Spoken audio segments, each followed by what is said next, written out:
नमस्कार। स्वागत है आपका आज के करंट अफेयर स्पॉटलाइट में। तारीख है 8 नवंबर 2025। आज हमारे पास ढेर सारी ज़रूरी खबरें हैं। पर्यावरण में मिली एक बड़ी कामयाबी से लेकर अंतर्राष्ट्रीय कूटनीति की हलचल तक। तो चलिए बिना देर किए शुरू करते हैं। तो सबसे पहले बात करते हैं एक ऐसी खबर की जो हम सब के लिए गर्व की बात है। ये भारत के पर्यावरण संरक्षण की दिशा में एक बहुत बड़ी उपलब्धि है। खबर आ रही है सिक्किम के कंचनजंगा नेशनल पार्क से, जिसने एक कमाल का मुकाम हासिल किया है। इसे international union for conservation of nature, जिसे हम IUCN भी कहते हैं, उससे गुड रेटिंग मिली है। और जानते हैं ये बात इतनी खास क्यों है? क्योंकि ये भारत का अकेला, जी हाँ, एकमात्र ऐसा नेचुरल वर्ल्ड हेरिटेज साइट है जिसे ये सम्मान मिला है। ये दिखाता है कि वहां पर संरक्षण और प्रबंधन का काम कितने बेहतरीन तरीके से हो रहा है। और इस पार्क की बायोडाइवर्सिटी तो बस कमाल की है। सोचकर देखिए, यहाँ 550 से भी ज्यादा अलग अलग तरह के पक्षी रहते हैं। ये कोई छोटा मोटा आंकड़ा नहीं है। इसी वजह से ये पार्क पूर्वी हिमालय में पक्षियों के लिए सबसे जरूरी जगहों में से एक बन गया है। लेकिन कहानी सिर्फ पक्षियों पर खत्म नहीं होती। अरे नहीं, यहाँ तो बड़े ही शानदार जानवर भी बसते हैं, जैसे कि वो रहस्यमयी स्नो लेपर्ड, जो इस इलाके का सबसे बड़ा शिकारी है, और वो प्यारा सा रेड पांडा, जो कि एक लुप्त प्रजाति है। इनके अलावा हिमालयन ताहर और क्लाउडेड लेपर्ड जैसे कई और दुर्लभ जीव भी इस पार्क में सुरक्षित हैं। चलिए अब देश से बाहर की खबरों का रुख करते हैं और बात करते हैं विश्व मंच पर भारत की। राष्ट्रपति द्रौपदी मुर्मू एक बहुत ही अहम कूटनीतिक दौरे पर हैं, जो भारत की विदेश नीति के लिए बड़े मायने रखता है। ये दौरा वाकई में ऐतिहासिक है। ऐसा क्यों? क्योंकि ये पहली बार हो रहा है कि भारत के कोई राष्ट्राध्यक्ष अंगोला और बोत्सवाना की यात्रा पर गए हैं। ये कदम ग्लोबल साउथ के देशों के साथ भारत के रिश्तों को और भी मजबूत करने की दिशा में एक बड़ा कदम है। तो इस दौरे के मकसद भी साफ हैं। देखिए, अंगोला में फोकस होगा एनर्जी पार्टनरशिप पर, खासकर तेल और रिन्यूएबल एनर्जी को लेकर।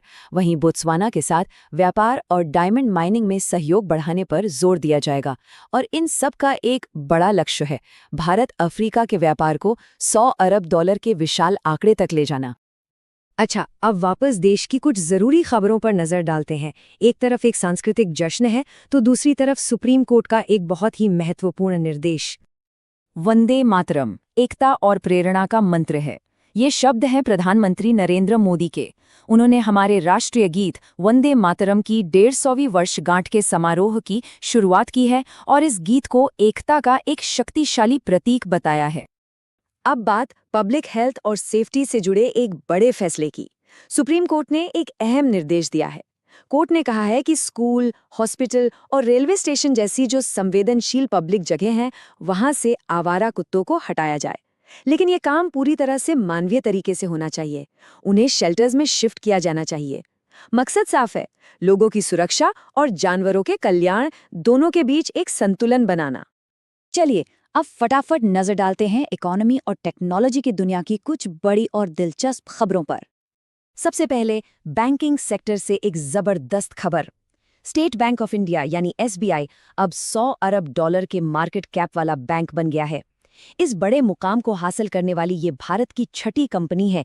ये हमारे बैंकिंग सेक्टर की बढ़ती ताकत को दिखाता है। अब टेक की दुनिया से एक बड़ी खबर। महाराष्ट्र ने सैटेलाइट इंटरनेट के लिए एलन मस्क की कंपनी स्टारलिंक के साथ एक डील साइन की है और इसके साथ ही महाराष्ट्र ऐसा करने वाला देश का पहला राज्य बन गया है। इस कदम से राज्य के दूर दराज के इलाकों में भी हाई स्पीड इंटरनेट पहुंच पाएगा। और एक और अच्छी खबर ग्लोबल लेवल पर। क्लीन एनर्जी के इंडस्ट्रियल प्रोजेक्ट्स के मामले में भारत अब दुनिया में तीसरे नंबर पर आ गया है। ये रैंकिंग दिखाती है कि हम सोलर और विंड एनर्जी जैसे सेक्टर्स में कितना बड़ा निवेश कर रहे हैं, जो हमें नेट जीरो के लक्ष्य के और करीब ले जा रहा है। और टेक की आखिरी खबर तो और भी शानदार है। AI यानी आर्टिफिशियल इंटेलिजेंस को अपनाने में भारत ने सबको पीछे छोड़ दिया है। एशिया पैसिफिक रीजन में 92% की दर के साथ हम अब टॉप पर हैं। ये दिखाता है कि चाहे हेल्थ केयर हो या फाइनेंस, भारत हर सेक्टर में भविष्य की टेक्नोलॉजी को कितनी तेजी से अपना रहा है।